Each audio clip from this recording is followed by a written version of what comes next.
And we are live. Hello and welcome everybody. I am Ness Jones, and this is this is an added extra to the Decoding Your Canine Summit. If you have not registered for the summit, you must do it ASAP because we start next week. With me is one of the amazing speakers at the summit, Ian Shivers. And in our talk, we talk about emotional stability and all those really good things. But today, we're not quite talking about that. We are going to be talking about why emotional health is more important than exercise, which is kind of a little bit, really? So I'm really interested to dig into this topic. But one lady in the Facebook group did actually comment. Patsy says, she says, is it not mind over matter? Emotional health keeps physical and mental health at its finest. Very interesting. So I guess she's kind of touching on that a little bit. But Ian, maybe you could, Ian is from Bondi Behaviourist. Welcome, Ian. Maybe quickly introduce yourself. I know you'll be doing that at the speaker, but just say what you do, who you are, and let's dig into this interesting topic. Well, thank you very much for having me. I'm Ian Shivers from Bondi Behaviourist and Canine Caregivers, and I've been working with dog training and behaviour now. I'm going to get the number wrong, but since 2007, so for a long time. But it's something that we see over and over again, and it's this working with the emotional health of the dog. Because in our experience, what we've seen is we've worked with a crazy amount of dogs now. Bondi Behaviourist alone has helped. We've had over 4,000 clients, and we have worked with so many dogs that are really physically fit, but emotionally and kind of mentally broken. But nobody really calls us either. On the flip side of that, nobody ever calls us for that dog that's just comfortable and feeling safe and happy. Nobody ever calls the dog trainer for that. They might get labeled things like, oh, he's a little bit cheeky or something like that, but being a little bit cheeky is pretty cool. I love those. Yeah, I like it. They're the fun dogs. They're the dogs that are so comfortable in their own skin that they don't. They can afford to be a little bit cheeky, but we get calls always for dogs that are coming from a place of stress, fear, anxiety, or frustration, and they're emotional places. And I think there's a lot of information out there, and a lot of our culture really does suggest that people, if you keep your dog fit, you'll be all right. But in my experience, it's just not the case necessarily. I'm just going to quickly interrupt you, Ian, because if anybody watching this is confused, you might notice Ian's got an English accent, but he is actually in Sydney, Australia. So just in case there's any confusion, if you're watching, please say hello to us. Let us know that you're watching. If you're watching on the replay, same. But yes, just carry on. So you're saying you can have a fit dog, but they might not be emotionally stable. Yeah, absolutely. We see a lot of, and I've been saying this for a long time, a bit tongue-in-cheek, but a bunch of really fit idiots. The dog that somebody will try to run into the ground every day, and with the goal, of course, and all well-intentioned, but with the goal of there seems to be a preconceived idea that if you tire your dog out, they'll be a happy dog. And what we see more often than not is the dog ends up running on a state of having compounded the emotional experience, so that they are running in a state of adrenal fatigue. So constant high adrenaline, your dog may well just get fitter and fitter and fitter, but their behavior may actually get worse because they are just exhausted emotionally and mentally. Their nervous system is never afforded the opportunity to relax. And the other thing we see all the time is, in the name of physical exercise, so there's such importance put on taking our dogs out for walks, that people do it to the detriment of the dog's perception of their safety. So they'll take their dogs in the name of exercise to all of these places that they're actually very scared of. And then we start to see symptoms of that emotional experience. So symptoms like barking and lunging potentially, or timidness. And it's almost put second because people thought they needed to exercise their dog. Yeah. So you're not saying you shouldn't exercise your dog, though, right? No, of course not. No, I'm playing devil's advocate. Yeah, good, because it is important. But it's I prefer to let my dogs move freely, in the sense that off-leash time, allowing them to interact with others, allowing them freedom of movement, and you'll see a lot of self-regulation of their physical exercise as well. So, they might run and play, but then they might slow down and catch a breather. But people have put so much emphasis on trying to tire the dog out that they might end up just throwing that ball relentlessly in the name of tiring it out. But that could be doing a lot of damage, potentially, like mentally and emotionally. We see a lot of dogs develop compulsive disorders through that type of exercise, which is not fun. But again, we'll see people mislabel that like, "Oh, my dog loves it." Well, yeah, in an addiction kind of way. But we wouldn't try to enable a human if they were addicted. We'd identify it as an addiction and support them, but it gets normalized in the dog world. So there's a lot of ways that I see people putting so much emphasis on exercising their dogs, potentially to the detriment of the dog's mental, emotional health. And when it comes back down to it, we get phone calls when people are struggling with their dogs, and they've always tried exercising. They've never tried looking after the emotional side of it. I'm just going to get my dog for a second because he's on bed. Good boy. Helen says hello, guys. We can't because we're using StreamYard. Unless you join the StreamYard channel, we can't actually see who's chatting. So it just says Facebook user hello, but I just went and had a look and it's Helen. So hello, hi Helen. If anyone's got any questions, please ask them in the chat and we'll get to them. But yeah, so I guess when you're saying, obviously exercise is a core component of a dog's life, but maybe you're saying add in some other stuff. What would you suggest? I personally think, keeping my dog moving is obviously very important. So I want to make sure that his joints remain mobile. I want him to have good cardio. But I don't actually leave. I've never left the house with my dog with the goal of exercising him physically. It's not on the dog's agenda. Exercise in itself is a man-made concept. I've never met a dog that's tried to control their calories, lose weight. No, definitely not. So, where we get a lot of people. If I say, for example, if I'm working with somebody and I ask them to tailor back the amount of exposure their dog is getting to the world because they're finding the world so stressful, one of the pushbacks we get is, "But doesn't my dog need to exercise?" And at which point we have to, in my opinion, we have to zoom out and look at quality of life for the individual.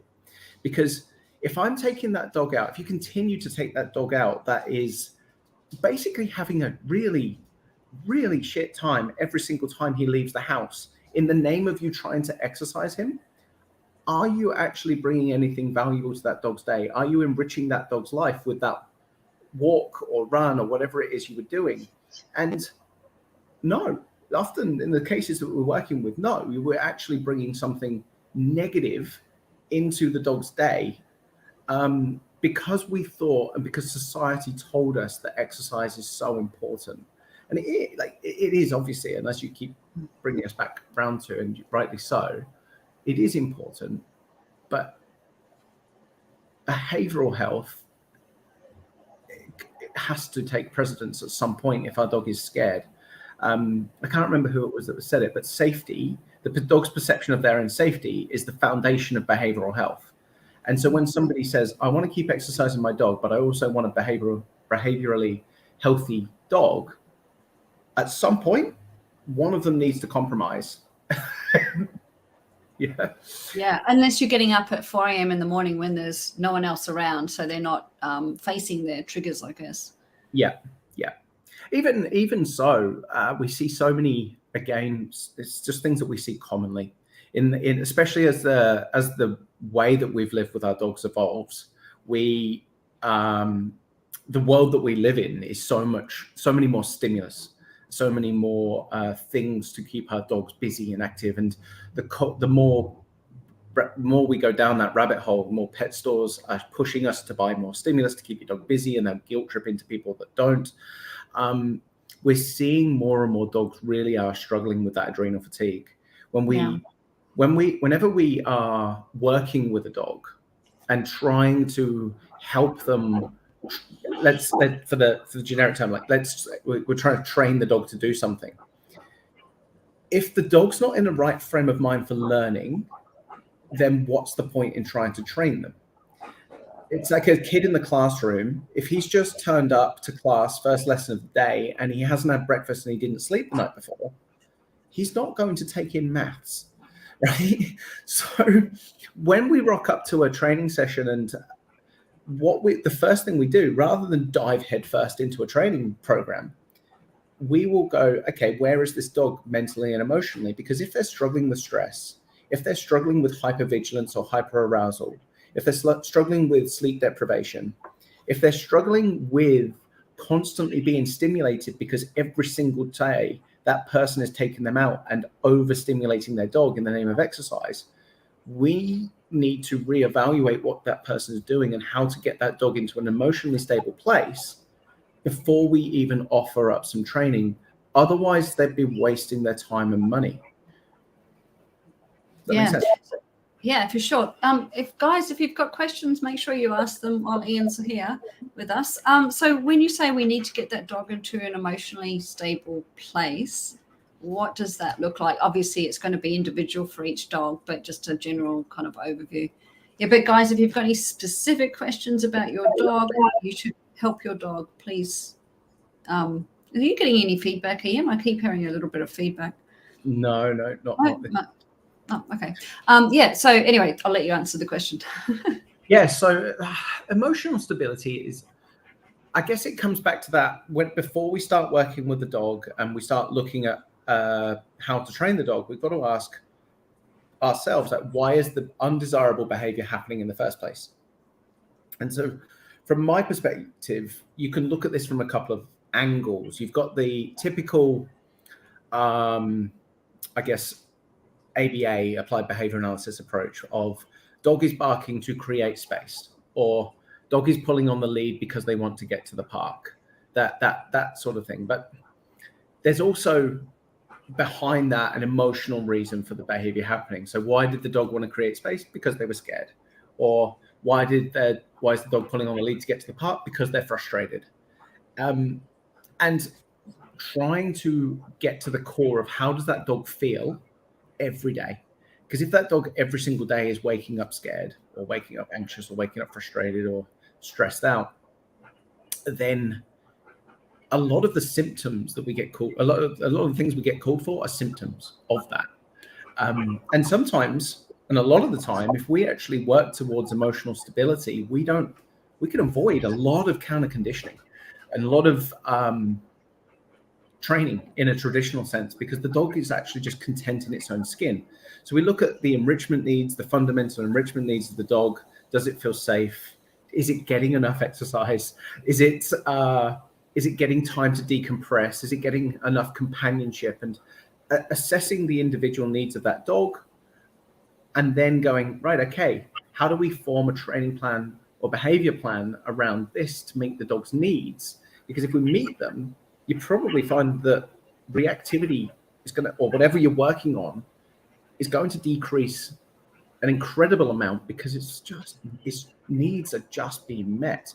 And again, to bring it back to the actual, crux of the conversation, there's so much emphasis put on exercise needs that people, whether they forget or they're just fundamentally not even aware, because this is probably a new concept for a lot of people, but there are so many more enrichment needs for the dogs than food and exercise. And so if we zoom out and look at what those enrichment needs are, emotional stability is so high on the dog's priority list. It's in my opinion, it's higher than going for a run. If I'm feeling rubbish one day, I know logically running might make me feel better, but then it comes back to the question, am I running at that point for my physical health, or am I running for my emotional health? Right? Yeah. So yeah. But running is good for you, both of those, isn't it? Yeah. I'll only go for a run in somewhere I feel safe, if that's the case. Yeah. Before we answer this question that's just come up, I want to ask you, if you were taking your dog out constantly and it was fearful, reactive, whatever it is, I mean, I would imagine that's going to lead to escalation of behavior, because you're seeing a dog that's constantly facing these fears. It's constantly over its threshold of its ability to cope. So therefore, it's going to, next time it goes out, it's going to be worried about that. So we might see escalation of whatever the behavior is that we don't want. Would you agree? Yeah, absolutely. If we are consistently exposing our dogs to something that they have, they're emotionally triggered by, whatever that might be, then we're taking our dogs to that threshold every time and compounding that learned experience, that learned association of that, whatever it might be. I think there's that kind of notion that if you keep exposing, you desensitize. But when we're desensitizing, the area of expertise that you work in, you know this better than anyone. Dog under threshold, and that is true not just in separation. That's true across the board. When you don't build resilience by constantly putting too much pressure on. You'll decrease resilience. As soon as the dog is just tolerating it, there's a good chance that you're reducing the resilience of the dog in that scenario. Yeah, that's interesting, isn't it? And it applies to humans too, doesn't it? Yeah. Humans constantly facing, something that's, Yeah, whenever I'm working with a client and their dog, every single moment of the session, what I'm looking at is it appropriate to put pressure on or take pressure off and allow for decompression? Because obviously you cannot build resilience to stress without introducing it to some degree of stress. But you need to introduce it to a point where it kind of just acknowledges it and then allow for decompression and reflection. Again, another thing that I've learned that was a great quote off of Mike Shikashio's podcast, I believe. It's like, most of the learning is done in reflection of the moment, not in the moment. But people hang on. Yes, that's so true. Yeah. And so decompression and allowing the dog to reflect on that is so important. But we love testing dogs. Let's just see how long they can stay in this. Yes. Let's see how long they can stay in the pressure. And exercise is no different in that sense. We keep trying to see, let's just throw the ball one more time. Let's just push that dog one more time. And it's so easy to create an addicted dog, or a dog that just, if the dog becomes addicted, the more it looks like it loves it. And so then the more we throw it, and then the more we compound the problem. And, I'll come back onto that question. So it's the best way to calm a dog to teach them to stay on the mat. The best way to calm a dog is to identify what the dog uses to decompress. So natural behaviors that allow for pacifying, for the dog to just alleviate stress. So sleeping, chewing, shredding. The more stressed the dog is, the more explosive the behavior is likely to be. That is an outlet for them to try to come down. But if you're consistently seeing really explosive behavior, your dog is probably very highly strung. But though the language that we use, and we talk about this in our talk in the summit, the language that we use, Ness, that identify with our dogs is so important, because if we consistently see an explosive dog, our culture has taught us to label that dog energetic, and so then people exercise it more and they pump more adrenaline into the dog's system, rather than actually going, oh my God, my dog is having explosive moments every day. Let's actually help him become emotionally stable, because if we label him energetic, typically people try to tire them out. Physically, yeah. Yeah. And they end up with a very fit dog that is just as emotionally unstable as they were at the beginning, if not worse. And it can be a self-perpetuating problem, because it's the more you see them run, the more you run them, and then and it just spirals the wrong way. When I'm looking at explosive behaviors in dogs, I'll look at context, of course. If there's a dog there that is explosive, talking like bouncing and mouthing and zoomies and constant fetching, I'm going to go, how often does this happen? Is it appropriate to the situation? I'm not just going to normalize it because he does it a lot. I'm going to try to just really zoom into the nuances of how and when and why my dog is doing it. Yeah, interesting. I'm not sure who this is, but Facebook user. My 3-year-old male Harvey is always anxious when I'm around. It's almost unbearable, and we've done so much training. I don't know where to turn. I'm clearly the trigger. So, are you saying they're not anxious when you're not around? So someone else is with them. I'm assuming that's what you're saying. I'm sorry, I don't know. That's the only issue with streaming. Yeah. I don't know. I'm not sure. It's not in the group I've got open, so yeah. Sorry. Yes, they're saying yes. They just so obviously it's just with them then. Yeah.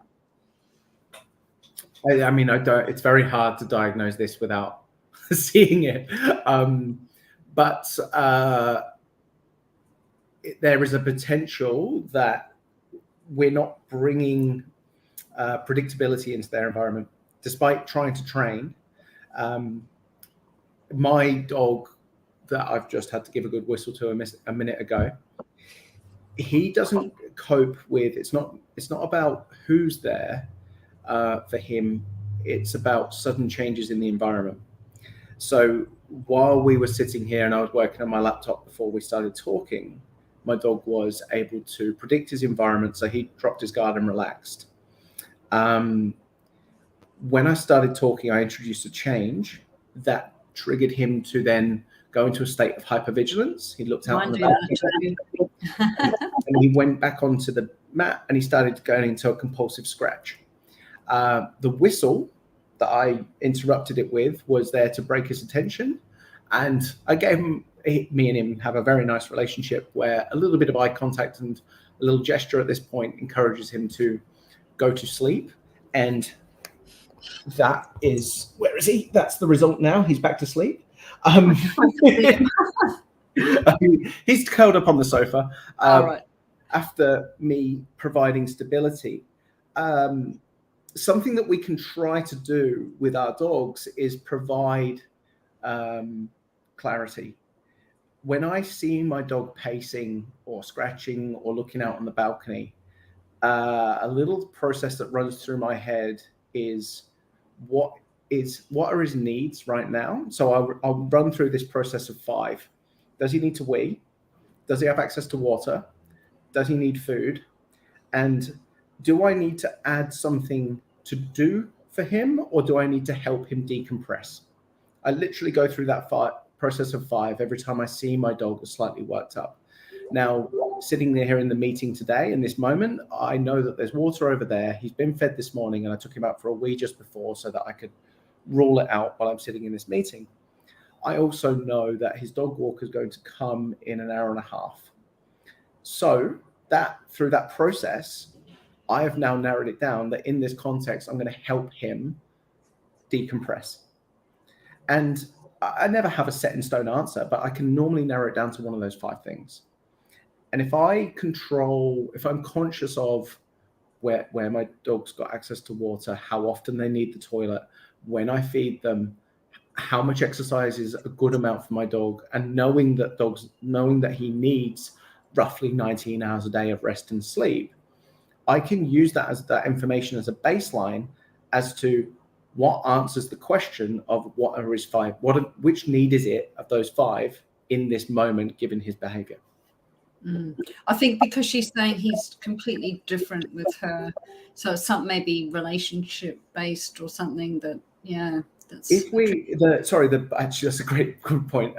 If I don't actually answer that question, so if my dog shows concern around me and I either don't notice it or I don't provide him with his needs at that time, there's a chance that I could become a trigger for uncertainty and unpredictability in the environment. Right. Yeah.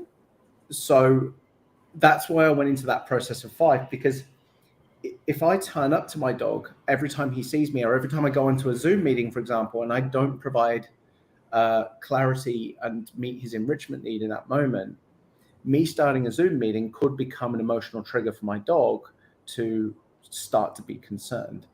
And it is, and I still have to coach him because quite in case today. So we've got, I think this is Marilyn. She says, what can a dog parent do first to support an emotionally overstimulated dog? Why is a formal training response not helpful to the dog? People get really frustrated when the dog doesn't listen. So what can a dog parent do to support an emotionally overstimulated dog? Yeah. I go back to I put rest and decompression ahead of physical exercise. I will, if let's say I've got a new dog coming into the home, and the first thing I'll do is make them feel safe. I will teach them that you can rest here, that you can drop your guard here, that you can chew here, and that you are not going to be interrupted, because there's a good chance when we've brought a puppy or a new dog into the home that they're trying to figure their world out. And exercise at that point would be pretty low on the agenda. So I want them first and foremost to feel safe. And I use behaviors that involve them dropping their guard, like sleep, like chewing, like sniffing and eating and drinking, peeing and pooing. I put them really high on the priority list. Can my dog do them without feeling the need to be hypervigilant? I look at behaviors like hypervigilance as a problem. I look at them like, well, why are you hypervigilant right now? What are you telling me about your environment that tells me that you can't drop your guard? And when my dog starts offering those behaviors that indicate that they do feel content in their environment, that they do feel relaxed, then I can start adding in things like activities, things like exercise, things like play, so that I'm not putting ahead the superficial enrichment needs of the dog. I'm not putting them ahead of the fundamental ones. Safety is the fundamental one. So we've just put it in the context there of a dog that we're just bringing into the home. But let's say, for example, we've got a dog that is addicted to high adrenaline exercise. The dog will push back. It will, because that's what it knows. It's used to an immediate dopamine hit for the immediate gratification to feel good in the moment. But if the dog isn't sleeping, if the dog isn't chewing and resting, then it's getting immediate gratification, but it's not getting genuine satisfaction. It's like if I'm stressed out, I know, like I should read, I should sleep, I should look after myself, I should rest and recover. But what do we all do? We go to the pub, we drink, we eat crap, we stay and we go on our phones. So, and our dogs live in a world where Netflix. Exactly, and that's that. Our dogs are living in a world where those stimulus of immediate gratification, if they're available, the dog will take them, because they don't have a logical brain that says no. I should put my phone down and go and read a book instead. They just go, oh, that made me feel good in the moment. And it's not all dogs. I've got, like I say, I've got 2 dogs in the house.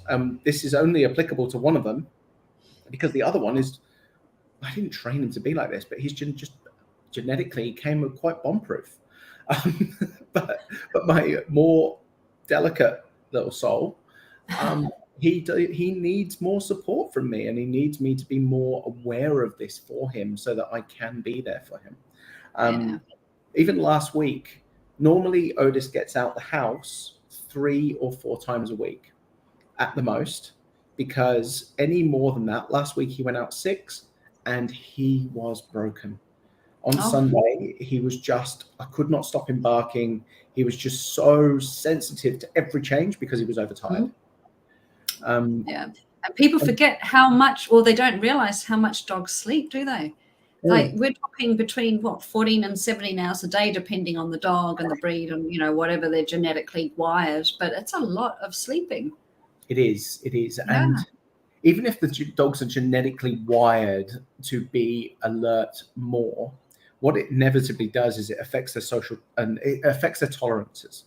So if your dog is naturally more hypervigilant and alert than other breeds, we should probably lower our expectations of them, of their behavior, in terms of, you know, they probably are going to be a little bit more ratty and like a tired toddler. That's like a toddler that hasn't had enough sleep. Absolutely. Tired dog's the same as a tired human. They're antisocial, they're prone to stress, they're irritable, they're ratty, they do stress-based behaviors. And so in my opinion, like, a tired dog is a terrible goal. So I want a content dog. I think there's a massive difference between a dog that feels satisfied and a dog that's tired.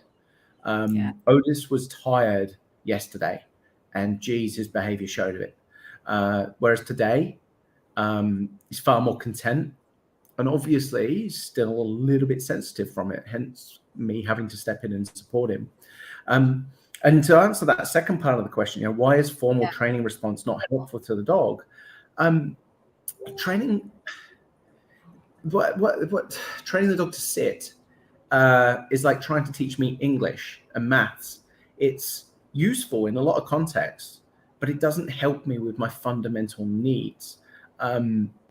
We can combine the skills of, like, yes, place settling, learning where to rest. It can be quite useful in that, but it's just a stepping stone to be able to help my dog feel something, which is not something I can train. I can't train them to feel something, but I can manage their world and what they have access to help them get there.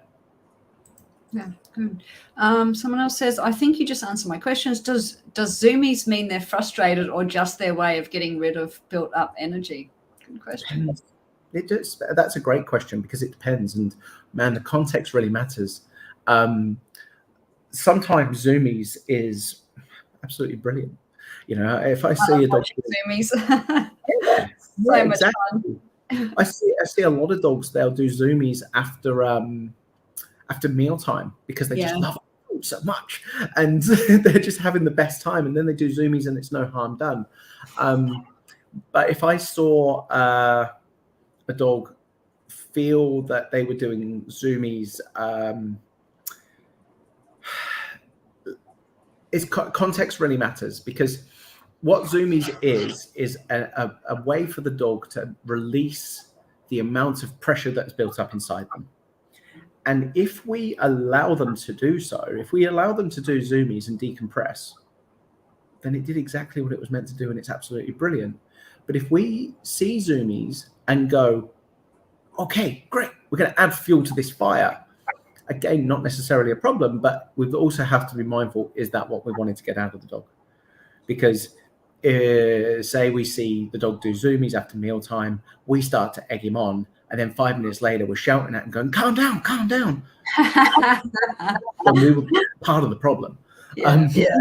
So I guess understanding that zoomies is simply a way for the dog to decompress, and the way that you handle it should be, before we try to handle it, we need to identify what do we want to get out of the situation before we do.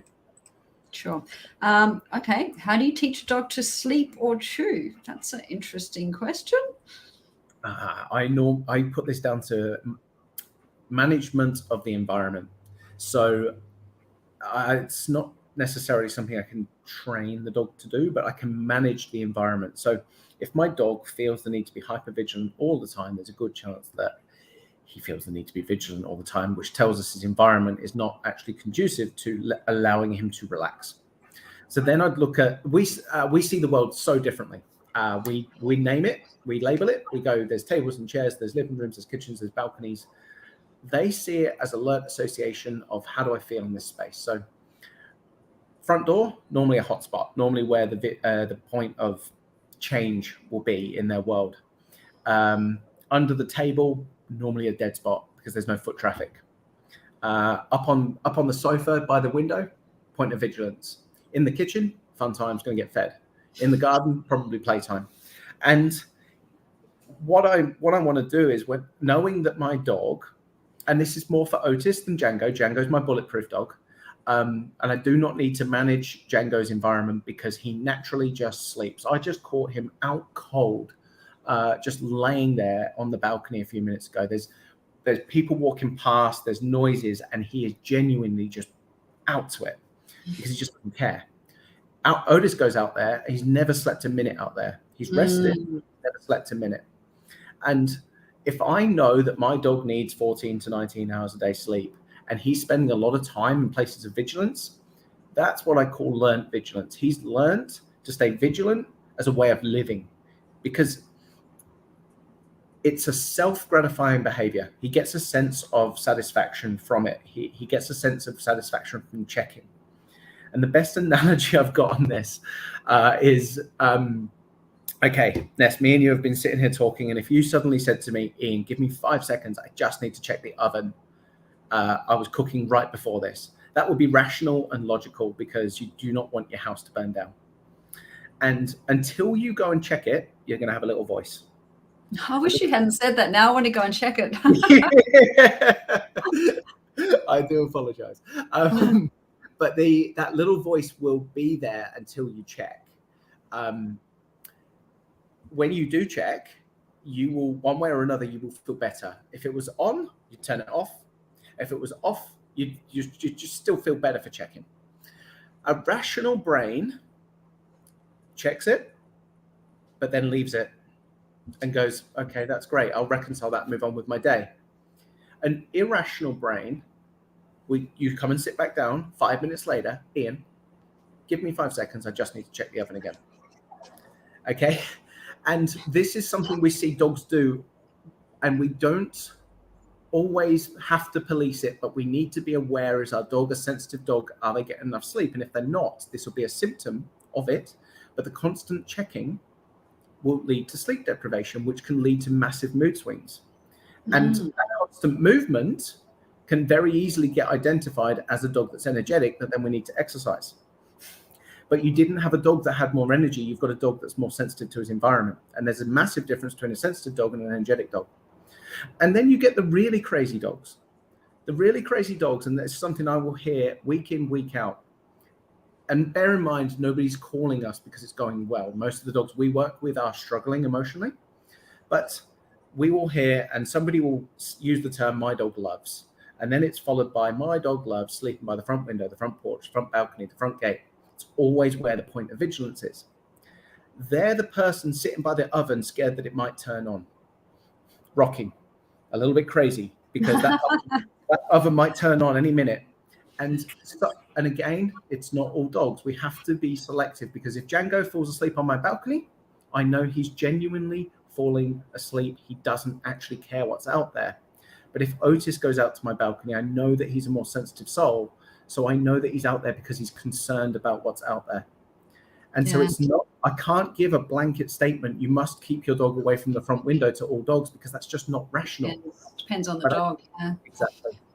But those are the underlying fundamental things that I can help my dog. If I identify he's sensitive, I can manage his environment. And by manage his environment, he starts to sleep better, which it means more emotional resilience. Yeah.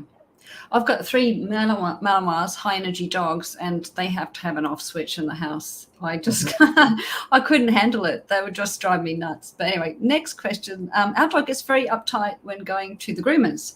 He gets nervy, jumpy, overexcited, and needs to pee and nervous poop everywhere. How do I overcome this? Oh, that's tough because the first thing I'd do is identify, is it the location of the groomer? Is it the sound of the groomer? Is it the individual? And essentially try to eliminate the one that is scary. And that could be finding the variable. So does that mean that we desensitize to the noises and the us going into his personal space? So do we have to practice husbandry? Do we have to practice desensitizing to the equipment? If it's not that, then is it the environment, and can we get an in-home groomer? If it's neither of them and it's just the individual, maybe we just need to take him to somewhere else. But ultimately, it's a really tough one because grooming is something that needs to be done for so many of our dogs' actual, physical health. I also look at the resilience of the dog. So Otis, again, I'll bring it back to him. He has to go to the groomer every 6 to 8 weeks just to get his nail trimmed and haircut. Otherwise, he starts to mat, and it's not a lot of fun. Now, when I first met Otis, he was in a much worse place. So I had to be very mindful of taking him to the groomers, and I would take him for short bursts, and with the intention of, I know that he needed a haircut, but it didn't have to, I had to let go of what it looked like.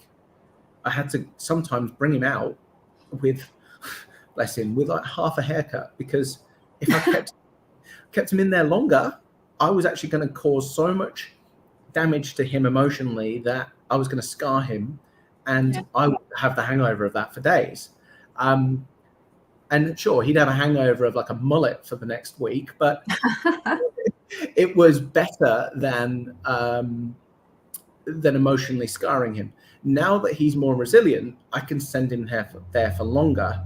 I still get a couple of days where he's a little bit extra barky, so then I factor that in. I don't take him out for the couple of days afterwards because he doesn't enjoy it anywhere near as much. I feed him loads and let him sleep loads.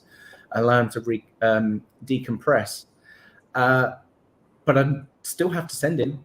Otherwise, because that's where it gets to a point where his physical health does take precedence over his emotional health. So it's a constant balancing act. But if he's nervous peeing and nervous pooping, we probably need to look at either the environment, the duration, whether or not it's the noises and the invasion of the space, or whether it's the person itself, and find a way to keep that dog under threshold. Going to the groomer. Yeah. Let me have, so I think this is back from an earlier question. He zooms when he's had a session with the neighbor's dog through the fence, not a bad session. Yeah. So it's almost like they get overstimulated, I guess. So they're having so much fun. They've got all this energy. It's things that toddlers do before they're ready to crash as well, isn't it? Yeah. I think about my nephews. If I take them to the cinema and give them an ice cream, I normally get a headbutt in the middle as he runs to hug me. But is crate training good for dogs that like to irrationally check? That is very, very case dependent. But in my experience, I probably haven't crate trained a dog that's a real tough one, because if we're not careful with this, if we put too much restraint on a dog that has a niggling feeling that it needs to check to feel safe, you can potentially compound the stress because you're taking away their perception of control. Now, choice of control, isn't it? It is. Yeah. One of the hardest ones I've ever had with this, the dog had to check and it didn't actually stop checking. It physically kept moving. In the crate? No, in the house for, and this is a very extreme case, but this dog kept on physically moving for about 20 hours a day. It didn't stop. Oh my goodness. He would constantly try to climb, and then because he was constantly moving, he'd kick everything off the shelves and cut himself. And if you actually if you tried to crate him, he would just crunch the metal out there and get out. If you tried to physically restrain him, he would bite you. And this is a very extreme case, but essentially what I'm getting at there is if you we need to really try to make sure that the environment is big enough that they've got a little bit of freedom of movement, but it's what they have access to in that. So, you know, in this particular apartment, I have got, if I leave my dogs alone, I leave them at the back end, because there's no bypasses. It's very quiet. There's options to sleep, and there's options to chew, and there's options to drink. When I leave my dog alone, I want him to be able to get up and move a little bit, because that's actually one of his coping skills. But not just checking, but pacing and movement. So, God, that's a really tough one.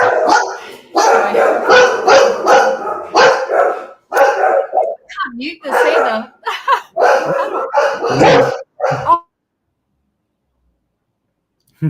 So to create training good for dogs that like to irrationally check, that's a really tough one to answer, and I'd actually hate to give a yes or no on that.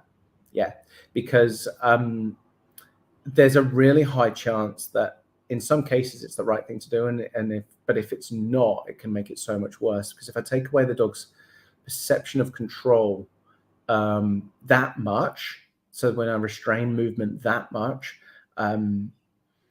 we might just be looking at a dog that's not feeling safe in the environment, but is actually just showing suppression and learned helplessness. Sorry about that. There was a postie at the door. There's a do not knock sign on the door, but of course that they do. So my dog cries all day when I'm at work. He's on gabapentin and calming treats. He was citronella collar, and my wit's end with neighbours complaining. Have tried keeping him inside as well. No change. I might grab this one. So basically with dogs like this, there needs to be some training done in terms of home alone time. And if you were here earlier, we talked about under threshold, keeping dogs under threshold. It sounds like you might need to find someone to look after him and then do some training outside of that. And then he's never alone to go over that threshold and panic, where remember we say it's going to, every time he goes over threshold, it's installing that fear, and we can see escalation. Yes. Calming treats. And look, I guess my question too would be, if he's on gabapentin, is it working? How long has he been on it? Maybe you need to go and revisit your vet and say, you know, this isn't quite working. Can we have another look at it? Because, you know, you can give a dog medication, but you need to keep an open dialogue with your vet and make sure that they are, you know, on the right thing. They might need something else. They might need a completely different medication. Yes. So, and citronella, yes, that might help him. The collar might help him be quiet, but it's not teaching him that it's safe to be home alone. So it's stopping your neighbors complaining, but I would prefer to see someone minding him and then doing some training rather than having him, yes, he's quiet, but is he shut down? Is he still living in fear or anxiety? Because there's no training being done around that, if that makes sense. Can you recommend, Ian, some resources to learn more about Bill? Yes, I can do that. You need to contact Ian, jump on his website. It's Bondi Behaviourist, and you'll find lots of resources there. And make sure you check out his interview in the summit as well. Make sure you register for the summit to do that. We've got a course as well, Canine Caregivers, called the 5 Pillars of Emotional Stability. And it's a 5-part webinar series that covers essentially like what are the foundations we ask people to consider, and only apply the ones that are applicable to your dog. But yeah, we cover the foundations of how to create an emotional stable dog in a 5-part webinar series on canine caregivers. Yeah. I think this is back to, so I don't think it's working. Yes, he's on medication because he suffers seizures. Honestly, I would chat to my vet. I don't know how long he's been on it, but I think that's the starting point, and it could be making you more anxious. You definitely need to go back to your vet and say, look, keep a diary of what's going on, and you know, then because you forget stuff, right?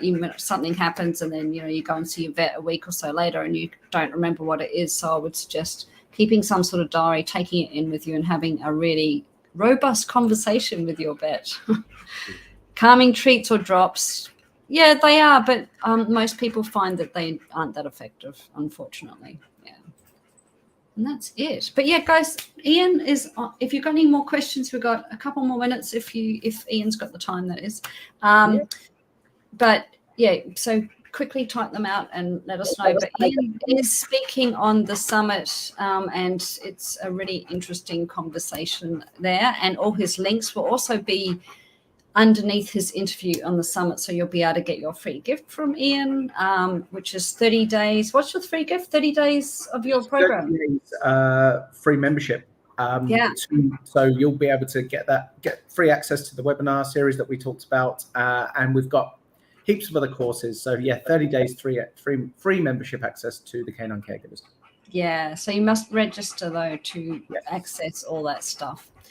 Just a reminder, guys, the summit is in the Facebook group. You will get sent out emails with all the information, and it starts next week, next Monday. Not long, less than a week now, Ian. No, it's getting exciting. Yeah. All right. No more questions have come through. Ian, thank you so much for joining us. I'm sorry about the barking. Thank you very much for having me. All right. Take care, guys. See ya. Bye-bye.